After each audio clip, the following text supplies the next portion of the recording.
Hello guys, তো শুভ দুপুর সবাইকে। সবাই কেমন আছো? আশা করি সবাই খুব ভালো আছো, আর আমিও খুব ভালো আছি। তো প্রতিদিনের মতো তোমাদের সাথে আজকেও একটা রান্নার রেসিপি শেয়ার করতে আসলাম। সেটা হচ্ছে হাঁসের ডিমের কারি বা হাঁসের ডিমের তরকারি, যে যেটা বলবে। হাঁসের ডিমের কারিটা হয় শুধু আলু ছাড়া, আর তরকারি বলতে গেলে আলু দিয়েই হয়, আবার অনেকে কারিও বলতে পারে। তো সেটাই আমি তোমাদের সাথে শেয়ার করতে এসেছি। হাঁসের ডিমটাকে সেদ্ধ করে নেবো। সেদ্ধ করা হয়ে গেছে, এদিকে একটু বরফ পানি খেয়ে নিচ্ছি। বরফ পানি খেয়ে দে আমি গেছি পেঁয়াজটা কুচাতে। পেঁয়াজ কুচানো হয়ে গেছে, এবার আলুটা কেটে ছুলে পিস পিস করে নিয়েছি। নেওয়ার পর পেঁয়াজ আর টমেটোটা কেটে নিয়ে এটা প্লেটে রেখে দিয়েছি। যেহেতু আমার রসুনটা পেস্ট করে নেই, তো সেই কারণে রসুনটা আমি ছাড়িয়ে একটা ছোট্ট হামানদিস্তা আছে সেটাই পেস্ট করে নিয়েছি। কড়াই চাপিয়ে দিয়েছি, কড়াই গরম হয়ে গেছে। এদিকে ডিমগুলো ছাড়িয়ে নিয়ে একটা থালার মধ্যে রেখে দিয়েছি। তো ডিমের সামান্য পরিমাণ নুন আর হলুদ দিয়ে মাখিয়ে নিলাম।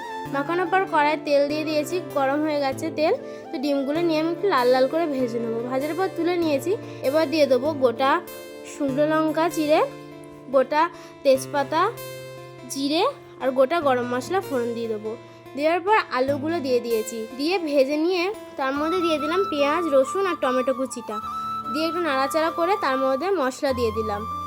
আর একটু দিয়ে দিলাম সামান্য পরিমাণ হলুদ, আর নুনটা আগে থেকে দিয়ে দিয়েছি। আর যেই একটু কালারের জন্য বা একটু ঝালের জন্য দিয়ে দিয়েছি লাল লঙ্কার গুঁড়ো, আর দিয়েছি মিট মশলা একটু টেস্ট আনার জন্য।